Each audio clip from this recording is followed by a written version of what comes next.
विक्रांत ने मल्लिका को रंगे हाथों पकड़ लिया। जी हाँ दोस्तों, सीरियल मन्नत हर खुशी पाने की का आने वाला एपिसोड बेहद धमाकेदार और भावनाओं से भरा होने वाला है। कहानी अब ऐसे मोड़ पर पहुंच चुकी है जहां हर कदम पर सस्पेंस, ड्रामा और धोखे की परतें खुलती जा रही हैं।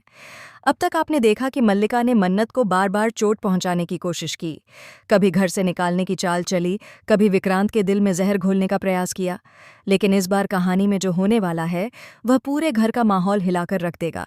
दरअसल मल्लिका खुलेआम मन्नत को चेतावनी देती है। वह कहती है, मैंने तुम्हें तुम्हारे बाप के घर से दूर कर दिया, अब देखना मैं तुम्हें विक्रांत की जिंदगी से भी दूर कर दूंगी, क्योंकि विक्रांत मेरा पति है और उसे मैं कभी तुम्हारा होने ही नहीं दूंगी, चाहे इसके लिए मुझे कोई भी हद क्यों न पार करनी पड़े।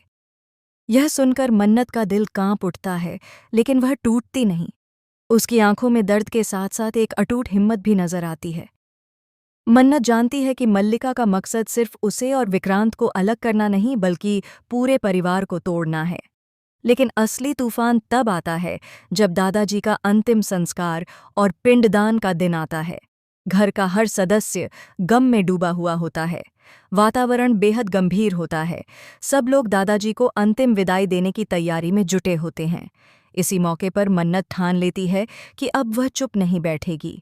वह सोचती है कि आज अगर मैं खामोश रही तो हमेशा के लिए हार जाऊंगी। मुझे दादाजी की आत्मा की शांति के लिए भी सच सबके सामने लाना होगा। मुझे मल्लिका और ऐश्वर्या दोनों को बेनकाब करना ही होगा। इधर ऐश्वर्या और मल्लिका दोनों अपनी अपनी चालें चलने में लगी होती हैं। ऐश्वर्या सोचती है कि वह मन्नत को हमेशा के लिए घर से बाहर कर देगी। वहीं मल्लिका का मकसद होता है कि किसी तरह विक्रांत का दिल पूरी तरह अपने कब्जे में कर ले।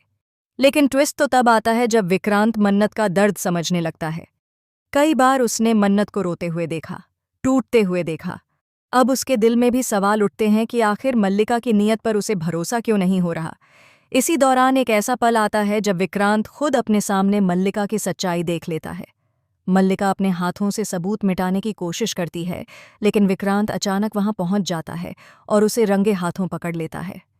मल्लिका घबराकर कहती है, ये ये वैसा नहीं है जैसा तुम सोच रहे हो विक्रांत। मैं तो बस।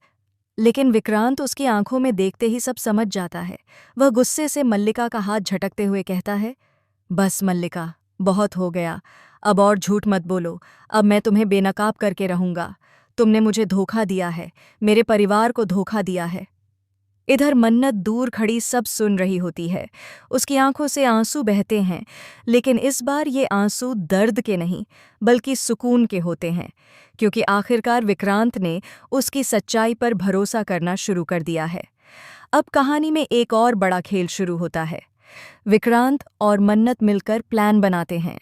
वे तय करते हैं कि दोनों मिलकर मल्लिका और ऐश्वर्या को खुद उनके ही जाल में फंसाएंगे। इसके बाद कई ड्रामेटिक सीन्स देखने को मिलेंगे। कभी मन्नत ऐश्वर्या के सामने खड़ी होकर उसे चुनौती देती है कि तेरा झूठ ज्यादा दिन तक टिक नहीं पाएगा। कभी विक्रांत जानबूझकर मल्लिका के सामने ऐसा बर्ताव करता है मानो वह उसकी बातों पर विश्वास कर रहा हो। लेकिन असलियत यह होती है कि विक्रांत अंदर ही अंदर सबूत इकट्ठा कर रहा होता है। दूसरी तरफ मल्लिका भी कम चालाक नहीं है। वह मन्नत को खत्म करने की साजिश रचती है। वह मंदिर में धक्का देने की कोशिश करती है तो कभी खाना जहर से मिलाने का प्लान बनाती है, मगर हर बार उसका प्लान नाकाम हो जाता है क्योंकि अब विक्रांत और मन्नत साथ हैं। सीन दर सीन कहानी और भी दिलचस्प होती जाती है। घर के बाकी सदस्य भी धीरे धीरे मल्लिका की हरकतों पर शक करने लगते हैं। खासकर दादी और मम्मी को लगने लगता है कि मन्नत सच कह रही है। और फिर आता है सबसे बड़ा ड्रामेटिक मोमेंट। पिंडदान के दौरान मन्नत अचानक सबके सामने खड़ी हो जाती है। वह कहती है, आज दादाजी की आत्मा की शांति के लिए मैं सच सबके सामने लाऊंगी। चाहे जो भी हो, मैं आज सबको दिखाऊंगी कि असली गुनहगार कौन है। सारे घरवाले हैरान रह जाते हैं। माहौल बेहद तनावपूर्ण हो जाता है।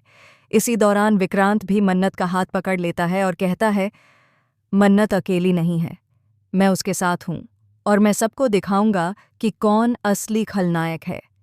इसके बाद विक्रांत सबूत पेश करता है, रिकॉर्डिंग्स, सीसीटीवी फुटेज और गवाह। सब देखकर पूरा परिवार दंग रह जाता है। मल्लिका और ऐश्वर्या की सारी चालें खुलकर सबके सामने आ जाती हैं। मल्लिका गुस्से और डर से कांप उठती है। वह चिल्लाती है, नहीं, ये सब झूठ है। विक्रांत सिर्फ मन्नत की बातों में आ गया है। लेकिन इस बार कोई उसकी बातों पर यकीन नहीं करता। परिवार के सभी लोग मन्नत का साथ देने लगते हैं। मन्नत की आंखों में आंसू आ जाते हैं। वह हाथ जोड़कर दादाजी की तस्वीर के सामने कहती है, दादाजी, आज आपका आशीर्वाद काम आ गया। आज सच सामने आ गया। अब मैं चैन से सांस ले सकती हूँ। वहीं दूसरी तरफ विक्रांत मन्नत की ओर देखकर कहता है, मन्नत, अब मैं तुम्हें कभी अकेला नहीं छोड़ूंगा। तुम मेरी जिंदगी हो और मैं तुम्हारे साथ हर मुश्किल में खड़ा रहूंगा। दोस्तों, कहानी का यह ट्रैक बेहद इमोशनल और रोमांचक होने वाला है। एक तरफ मल्लिका और ऐश्वर्या का सच सबके सामने आएगा, तो दूसरी तरफ विक्रांत और मन्नत की जोड़ी और भी मजबूत होती जाएगी।